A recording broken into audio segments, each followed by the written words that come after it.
네, 오늘 또 한 주를 힘차게 시작하는 이 월요일 여러분께 센스 있는 부동산 정보 전해드릴 전문가 모셨습니다. 바로 소개 먼저 해드릴게요. 강경훈 도시연구소의 강경훈 소장 함께 하셨어요. 소장님 어서 오세요.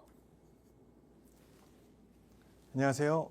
시청자 여러분 반갑습니다. 강경훈 도시연구소 강경훈 소장입니다. 네, 지난달 강남에서 평당 2억 넘는 거래가 성사가 되면서 52평이 106억에 거래가 됐습니다. 강남은 이제 2억을 돌파했고요. 오늘 주제가 또 중산층이 아니면 또 무주택자가 어떻게 하면 이 시대에 또 투자 전략을 세울 수 있을지 이렇게 한번 준비를 해봤는데요. 오늘 월요일 재밌게 한번 시작해 보겠습니다. 잠시 후에 뵙겠습니다.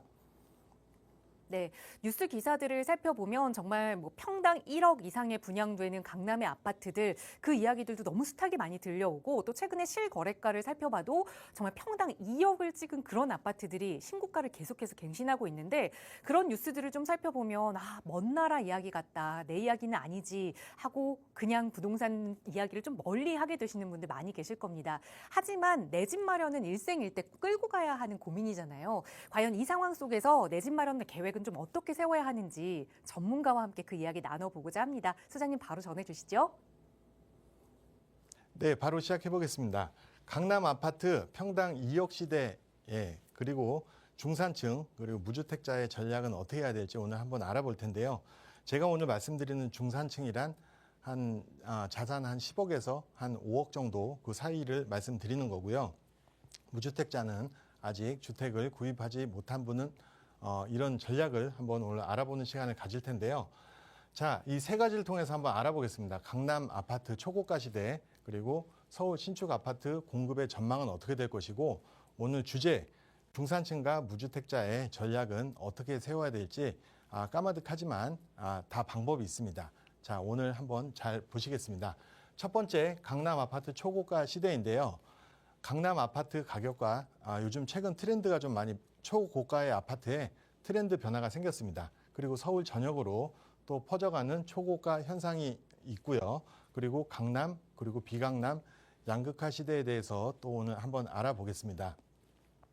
강남 아파트 가격인데요. 제가 아까 서두에 말씀드린 52평 106억이라는 가격에 지난달 거래가 되면서 평당 2억의 시대를 알렸습니다. 지금 제가 이렇게 리스트를 뽑아봤는데요. 여기까지는 신축으로 지금 개발이 끝나서 이렇게 가격이 지금 형성이 돼 있고요.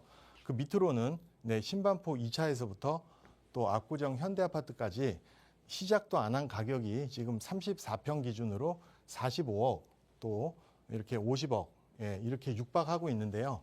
제가 보기로는 이런 아파트들이 또 재건축에 들어가면 평당 2억을 또 훌쩍 넘을 것 같습니다. 또 이러한 가격으로 인해서 지금 동쪽으로 지금 잠실 5단지 거의 지금 평당 1억에 가까운 거래가 나왔습니다. 35억에 가까운 거래가 나왔고요. 또 아시아 선수촌도 지금 1억에 가까운 그런 현상이 생기는데요. 이런 그 가격이 굉장히 높아지면서 또 최근 이 초고가에 대한 아파트가 트렌드가 바뀌었습니다. 과거에는 한남 더 힐이라든지 아니면 한남 나인원 이런 경우 프라이빗한 고급 빌라가 선호가 됐고요. 또 소규모 고급 단지로 형성이 됐었습니다. 그리고 프라이버시 중시한 이런 좀 저층의 소규모의 이런 아파트들이 초고가였다면 최근은 원베일리 그리고 앞으로 리버파크 등 대규모 단지가 선호가 되고요. 또 강남 등지에서 특히 한강변 조망을 중심으로 신축 아파트들이 이제 강남에서도 줄줄이 대기를 하고 있습니다. 그런 아파트들로 최신 이제 평당 2억의 시대의 트렌드가 바뀌었다 이렇게 볼 수 있겠는데요. 이런 현상들이 지금 반포에서 보시면 신축 아파트입니다. 다 40억 이상이고요. 41억, 44억 그리고 압구정에서는 재건축을 기다리고 있는 이런 50억대 아파트들도 있습니다. 그리고 강 건너면요. 최신 트렌드에 맞게 이제 한강 조망을 설계를 하면서 다 40억 이상의 34평 기준 40억 이상의 지금 성수전략지구도 마찬가지입니다. 다 최신 트렌드에 맞게 지금 다 계속 초고가를 행진할 그런 준비를 마치고 있습니다. 자, 이런 현상이 어떻게 퍼지는가를 보시면요. 여기 흑석지구가 있고요. 여기 노량진 지구가 있습니다. 노량진 뉴타운. 그리고 여의도에 신축 재건축 아파트들이 기다리고 있고요. 여기 아이언 뉴타운이 또 있습니다. 성수전략지구 옆으로 제5지구라고 별명이 붙어 있는 자양 4동에서부터 자양 3동, 자양 2동, 그리고 광장동까지 한강변으로 또 다 지금 확산을 하고 있게 됩니다. 그리고 청담 르엘, 그리고 우성 1, 2, 3차, 그리고 아시아 선수촌, 그리고 잠실 1, 2, 3, 4단지, 그리고 최근에 또 최고가를 경신했죠. 35억에 가까운 잠실 5단지가 또 여기서 진폭을 또 일으키고 있습니다. 또 옆에 장미 아파트 1, 2차가 있고요. 여기 진주 미성 크로바, 그리고 파크 리오도 있고요.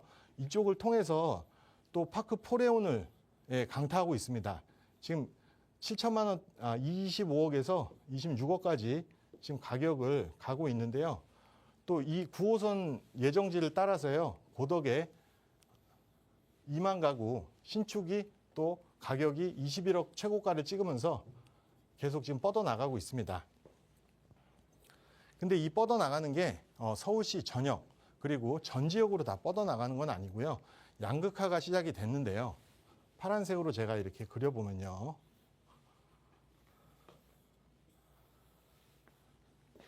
요선 이후로는 증가세가 최근에 또 둔화가 되고 있습니다. 이게 여기서 가격 상승이 생기면서 서울시 전역까지 다 퍼지는 게 아니라 한계점에 도달하면서 가격이 확산이 느리게 되거나 또 어느 지역은 좀 하향세가 나는 현상이 생기는데요. 이 그래프를 보시면 알 수 있습니다. 자, 2014년 이후에 대상승기가 지나갔는데요. 여태까지 기준점을 22년 1월 달로 봤을 때 지금 강남, 이 주황색은 강남입니다. 강남은 이 전 고점을 돌파했습니다. 돌파해서 지금 평당 2억 시대에서 계속 오르고 있고요. 파란색 서울특별시의 지금 평균인데요. 평균의 함정이 여러분들이 조심하셔야 되는데 여기서 사실은 두 갈래입니다.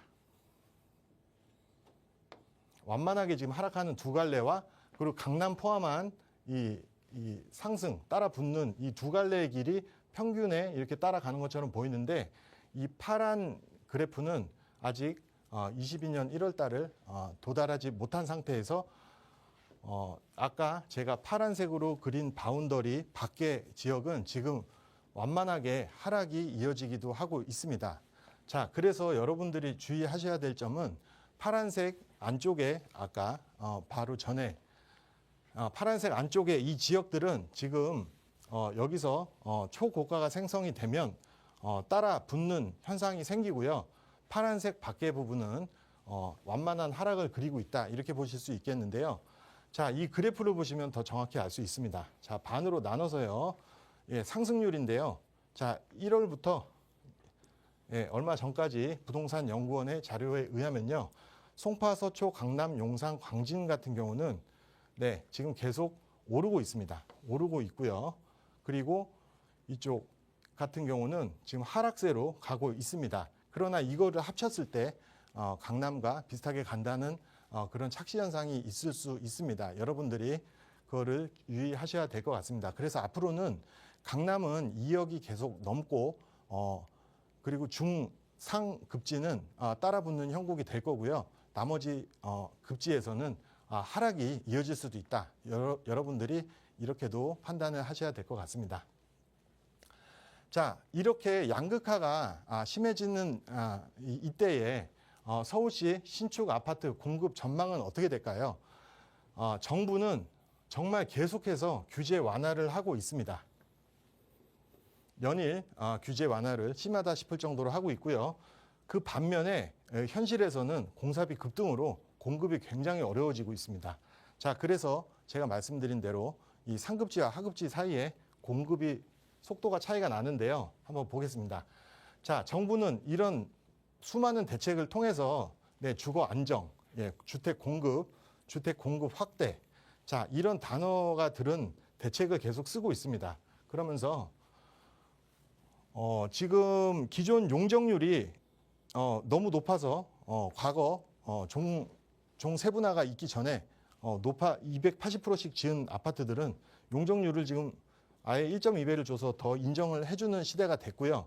또 노후도가 모자라면 원래 3분의 2인데 60%로 내려져 버립니다. 그리고 접도율도 그냥 완화를 시켜주고요.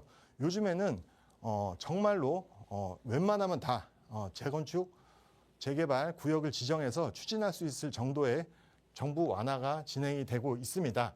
자, 그리고 문재인 정부 때 이 안전진단이 거의 저승사자급이었습니다. 아예 이 앞단에서 아예 재건축 자체를 시작을 못하게 했는데 노후도가 30년이 됐다. 그럼 지금은 일단 사업을 시키고요. 사업 시행 인가 전까지만 안전진단을 하면 되게끔 무조건 바뀌었습니다. 그래서 지금은 재개발, 재건축 시대가 행정적으로는 굉장히 확산이 된 시대다. 그리고 역세권은 아예 3종에서 준주거까지 종상향을 해준다.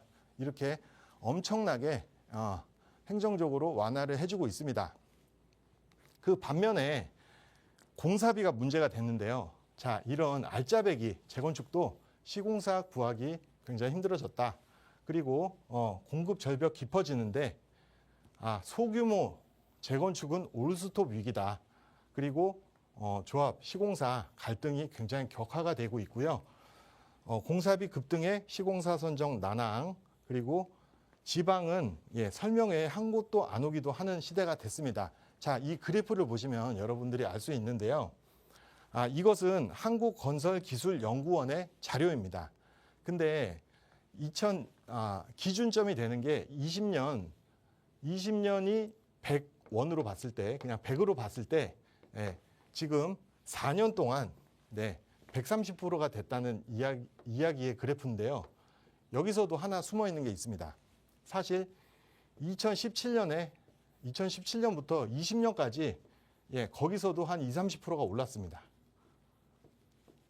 거기서 오른 거를 기준을 지금 2020년에 잡아서 그래도 30%가 오른 건데 2017년, 16년 이때 500만 원, 600만 원 하던 시절에는 지금 그런 현장들이 다 800, 900 이렇게 되지 않으면 사업성이 나지 않는 시대가 됐기 때문에 행정적으로 아무리 풀어줘도 재건축이 원활하지 않게 되는 시대가 됐다. 또 공급 부족에 시달리는 현상이 됐다. 이렇게 볼 수 있겠는데요. 지역 급지별 공급 속도를 보시면요. 상급지는 지난주에 제가 노량진도 다뤘는데요. 거기 500만 원, 600만 원에 다 계약을 했지만 향후 다 700에서 800, 900까지도 갈 수도 있습니다. 하지만 노량진 뉴타운 같은 경우는 일반 분양가를 18억에서 20억까지 책정 가능한 지역이기 때문에 사실 일반 분양가를 반영해서 사업이 가능합니다. 아까 제가 초장에 파란 원 안에 그렸던 그런 지역들은요. 재개발, 재건축 지금 다 가능합니다. 하지만 중하급지에서는 행정을 아무리 풀어줘도 사업성에서 추진이 어렵게 됩니다.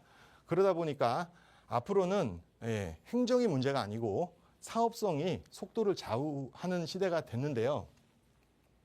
상급지는 계속 공급이 이루어집니다. 하지만 그 아파트 하나가 들어설 때마다 신고가를 경신할 그런 가능성이 굉장히 많고요. 소량으로 계속 비싸게 공급이 된다. 그리고 하급지는 공급이 지연되는 시대가 된다. 그러면서 2, 3년, 5년씩 딜레이 시키다가 상급지에서 계속 가격이 올랐을 때 그때서야 사업성 개선으로 따라올 가능성이 많다. 이런 그 양극화 시대를 여러분들이 이해를 하셔야겠습니다. 자, 그러면 중산층과 무주택자의 전략은 좀 절망적인 얘기지만요. 지금 갈 곳이 없습니다. 자, 10억 또는 5억 사이에 그런 재산을 가지신 분들이 지금 보면요. 이미 어떤 물건을 보셔도요. 2015년 기준 2025년 아까 그 그래프를 보셨다시피 거의 대세 상승기에 웬만한 나홀로 아파트조차도 한 4, 5억 하던 것이 지금 9억, 10억씩 하는 그런 현상이 되는데요. 이미 다 프리미엄이 붙었습니다. 그래서 문재인 정부 때 내가 집이 없던 사람은 자고 일어났더니 벼락 거지가 됐더라. 이런 말도 있을 정도로 지금 굉장히 지금 가격이 오른 시대입니다. 그래서 앞으로 이 전략을 세우실 때는요.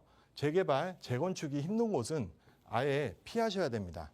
그래야 향후 10년간 또 자산 증식의 기회를 놓치지 않을 수 있고요. 또 결국에 상급지와 빌라의 조합이 앞으로는 새로운 기회가 된다. 그래서 여러분들께 전략을 추천을 드려보겠습니다. 자, 이미 프리미엄이 붙어 있습니다. 자, 어느 지역이든 자, 2014년, 15년 기점으로요. 네, 무조건 지금 다 올라 있습니다. 서울에 어떠한 형태든 오피스텔이든 2015년 기준으로 보면 빌라든 나홀로 아파트든 많이 자산이 붙어 있는데요.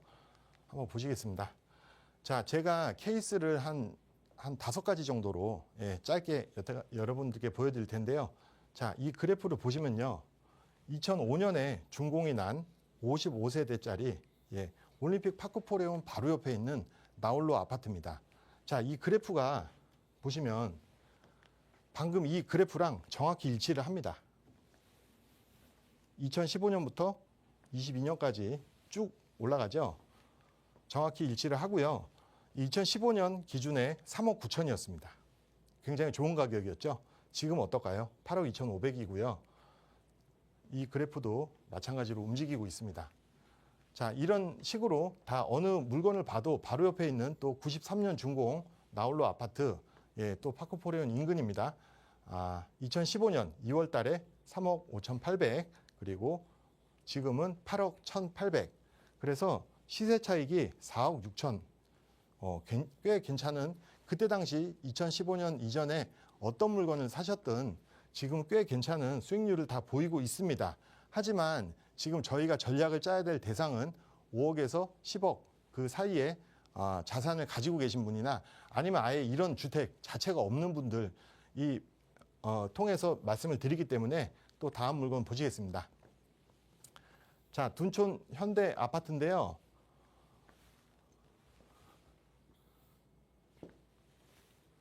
자, 둔촌 현대 2차가 요 1차는요. 리모델링을 성공적으로 했습니다. 둔촌 그 9호선 마지막역 보은병원역 앞에 한 500세대 규모로 지금 포스코를 통해서 한 18억 정도로 분양을 시세 형성을 하면서 굉장히 성공적으로 리모델링을 마쳤는데, 자, 이 둔촌 현대 같은 경우는 200세대 규모의 지금 34평입니다. 88년 준공인데요. 이 그래프를 보시면 이렇게 올라가다가 2022년에서 한 12억까지 찍었습니다. 그리고 25년에 2억 5천 이상이 빠졌는데요. 자, 이렇게 왜 이런 현상이 생겼냐면 여기가 그 시공사 이제 그 건축비가 오르면서 이때 22년 당시는 파크포레온도 들어오고 또 1차 그 인근의 아파트도 성공적으로 분양이 돼서 12억까지 올랐었습니다. 그러나 실제로 리모델링을 추진하다 보니까 굉장한 많은 법규에 비내력벽, 철거 금지라든지 이런 거에 만나다 보니까 사업이 지금 추진이 되지 않다 보니까 9억 5천까지 내려갔는데요. 자, 이런 물건을 여러분들이 시세에 맞게 또 구입하시다 보면 최악의 결과를 나타낼 수 있는데요. 자, 다음 또 보시겠습니다. 자, 앞으로 재개발, 재건축이 힘든 곳은 제가 피하라고 말씀드렸는데요. 자, 1, 2, 3번이 구역이 둔촌동 77-44번지 모아타운 지역입니다. 그리고 또 관리 계획이 수립이 되어 있는 지역인데요. 1번, 2번 같은 경우는 이 구역에서 아예 원천적으로 제외가 됐습니다. 2번도 원천적으로 제외가 됐고요. 3번은 아까 현대 아파트였죠. 여기가 단독 추진을 하게 되면서 지금 또 사업의 추진이 힘든 공사비 때문에 힘들어지는 상황이 됐는데요. 자, 이렇게 앞으로 재개발, 재건축에서 제외되는 이런 물건들을 여러분들이 구입을 하시게 되면 앞으로 서울시 엄청난 그 상급지나 중급지 이상에서 20억 이상 아파트가 가는 길을 원천적으로 가능성이 없는 아파트들을 구입하시는 결과는 굉장히 안 좋게 된다. 그렇게 말씀을 드립니다. 자, 그래서 대세 상승 이후에 소규모 아파트도 안 그래도 2배 가까이 올랐는데 가성비가 굉장히 안 좋습니다. 그리고 나홀로 아파트는 사업에서 아예 제외가 돼서 앞으로 개발 이익이 굉장히 힘들다. 그리고 300세대 미만의 이런 소규모 아파트들은 단독 정비가 재건축도 힘들 뿐더러 리모델링도 굉장히 힘든 아파트가 되기 때문에 여러분들이 좀 심각하게 고민을 하셔야 됩니다. 그리고 다음을 보시면요. 증산 4구역입니다. 여기 같은 경우는 3080 도심 공공복합사업 1차로 신길 2구역과 동시에 선도지구로 지정돼서요. 지금 벌써 본지구 지정이 됐고요. 사업계획 승인을 득했는데요. 자, 여기 구역을 보셔도 이렇게 소형 아파트들은 제외가 됩니다.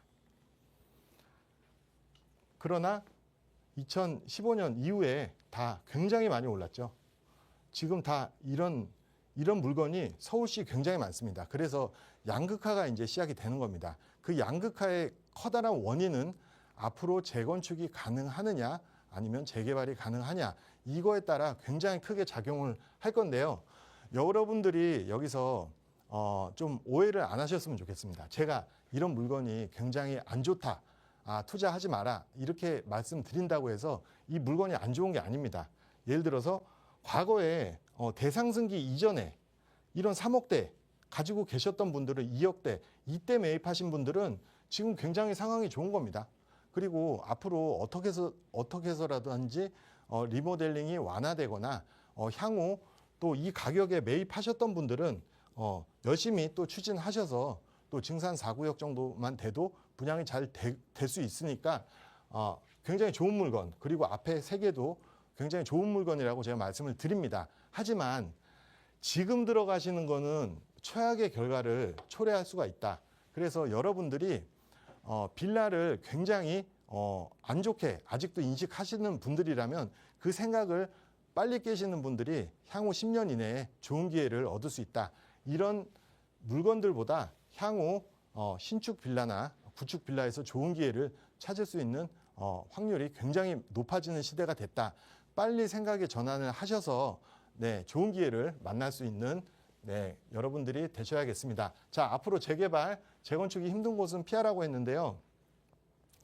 대세 상승기 이후 추가 상승은요. 아까 말씀드린 대로 재개발과 재건축밖에 없습니다. 서울은. 그리고 중상급지, 신축 아파트가 지금 일반 분양가로 향후 20억 이상을 받을 수 있는 곳을 선택을 하셔야 됩니다. 입지를 선택하실 때는요. 그리고 향후 10년이 가장 중요한데요. 이때 여러분들 2015년에서 25년 사이에 벼락거지가 되신 분들은 정말 이때가 가장 중요한 시점이라고 볼 수 있겠습니다. 그래서 소규모 아파트는 옛날에 좀 싼 맛이 있었지만 지금은 싼 맛도 없다. 그래서 개발에서 제외되는 것을 꼭 염두에 두셔야 되는데요. 상급지 빌라가 새로운 기회가 된다고 말씀을 드렸습니다. 가격에 맞춰서 중하급지에서 애매한 아파트를 덜커덕 구입하셨다가는 대세 상승 프리미엄을 전부 다 지불을 하면서 최악의 선택지가 되게 될 수가 있습니다. 그러면서 개발은 굉장히 힘들어지고요. 노후되며 가치가 하락하는 시대가 지금 그런 시대가 됐습니다. 자, 급지를 높여서 상급지 또는 최상급지에서 빌라 투자를 통해 20억 이상의 아파트를 만드는 전략을 세워야 됩니다. 신축 빌라는요, 제가 요즘에 굉장히 추천을 드리는데요. 과거 이명박 정부 때 도시형 생활주택을 만들어 주면서 그리고 전세, 대출까지 그때 허용을 했습니다. 그럴 때 빌라, 소위 말해 건축업자들이 한 채를 지으면 한 20%에서 30%까지도 남았어요. 이윤이 마진이 굉장히 컸습니다. 이거가 사실은 프리미엄 주고 산다고 보시면 되는데요. 요즘에는 어떤 시대가 됐냐면 땅값 자체도 서울시가 웬만한 지역은 평당 3천이 넘을 정도로 다 땅값이 굉장히 올랐습니다. 그리고 건축비 아까 말씀드렸듯이 아파트보다 더 비싼 게 빌라 건축비인데요. 건축비도 굉장히 많이 올랐고요. 그리고 기타 비용, 뭐 인허가 비용, 철거 비용, 그리고 뭐 각종 취등록세, 그리고 사업 이자 등을 하면요. 요즘에 90% 이상을 차지하게 됩니다. 그래서 이 말이 무슨 말씀이냐면 이 건축업자들이 지어서 얼마 안 남는다. 그러면 소비자 입장에서는요. 굉장히 프리미엄이 안 붙은 거라고 인식을 하시면 됩니다. 그래서 땅값과 건축비, 이런 오른 땅값 그리고 오른 건축비는요. 향후 이 지역이 재개발이 되거나 재건축이 됐을 때 일반 분양가에 녹아나지 않으면 사업이 안 되는 시대가 되고요. 공급이 있을 수가 없는 시대가 됐기 때문에 여러분들은 이 가격을 지불하시는 거는 저는 찬성이다. 그리고 건축 비용 마진도 10% 이내에 그냥 최신 빌라를 사시는 게 프리미엄을 애매하게 대상승기 이후에 2배 오른 그런 프리미엄을 지불하는 것보다 가장 낮게 역설적으로 지금 신축 빌라가 이렇게 됐습니다. 그래서 형성이 되어 있다. 그래서 향후 개발 시 역설적으로 이익분이 채워질 수 있는 물건이 된다고 말씀을 드리겠습니다. 시립주와 구빌라는요. 시립주와 리모델링으로 여러분들이 또 접근하실 수 있고요. 또 비주거 투자용으로는 신축에 비해서 훨씬 불리한데요. 자, 오늘 무주택 소액 자본을 가지신 분들은 제가 1억이나 2억밖에 없으신 분들 그리고 1억도 없으신 분들은요. 정말 고민하셔서 그리고 또 고민이 있으시면 또 전화를 주시면 제가 또 상담도 도와드리겠습니다. 정말로 이런 자산가들은요. 한번 인생을 한번 걸어볼 만한 합니다. 시립주를 통해서 정말 자가주택을 하면서 이사비도 절약하고 인테리어를 리모델링을 잘 해서 실거주를 하다 보면요. 1가구 비과세로 한 몇 억씩 벌 수 있는 기회가 있습니다. 여러분들 강남 2억 시대에 너무 체념하시거나 쫄지 마시고 한번 이런 길도 있으니까요. 제가 다음 기회에 정말 자세하게 또 알려드리겠습니다. 오늘 여기까지 말씀드리겠습니다. 감사합니다.